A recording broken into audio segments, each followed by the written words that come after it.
ಕುಣಿಗಲ್ನಲ್ಲಿ ನಡು ರಸ್ತೆಯಲ್ಲೇ ಝಳಪಿಸಿದ ಲಾಂಗು ಮಚ್ಚು.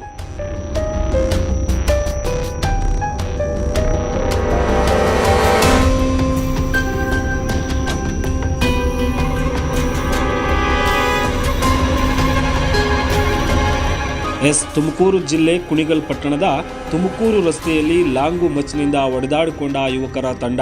ರಾತ್ರಿ 9 ಗಂಟೆಗೆ ಸರಿಯಾಗಿ ಪ್ರೀತಿ ವಿಚಾರಕ್ಕೆ ಯುವತಿಯ ಅಣ್ಣ ಮಂಜುನಾಥ್ನಿಂದ ಹಲ್ಲೆ ನಡೆದಿದ್ದು, ತಂಗಿಯನ್ನು ಪ್ರೀತಿಸುತ್ತಿದ್ದ ಜಗದೀಶ್ ಹಾಗೂ ವಿಜಯ್ ಮೇಲೆ ಲಾಂಗು ಮಚ್ಚುಗಳಿಂದ ಹಲ್ಲೆ ಮಾಡಿದ್ದಾರೆ. ಇದೇ ವಿಚಾರಕ್ಕೆ ಬೆಳಗಿನಿಂದ ರಾಜಿ ಪಂಚಾಯಿತಿ ನಡೆದಿದ್ದು, ಸಮಸ್ಯೆ ಬಗೆಹರಿಯದ ಕಾರಣ ದಾಳಿ ನಡೆದಿದೆ ಎನ್ನಲಾಗ್ತಿದೆ. ಸದ್ಯ ಗಾಯಾಳುಗಳಾದ ಜಗದೀಶ್, ವಿಜಯ್ ಆದಿಚುಂಚನಗಿರಿ ಆಸ್ಪತ್ರೆಗೆ ದಾಖಲಾಗಿದ್ದು, ಸ್ಥಳಕ್ಕೆ ಕುಣಿಗಲ್ ಪೊಲೀಸರು ಭೇಟಿ ನೀಡಿ ಪರಿಶೀಲನೆ ನಡೆಸಿದ್ದಾರೆ.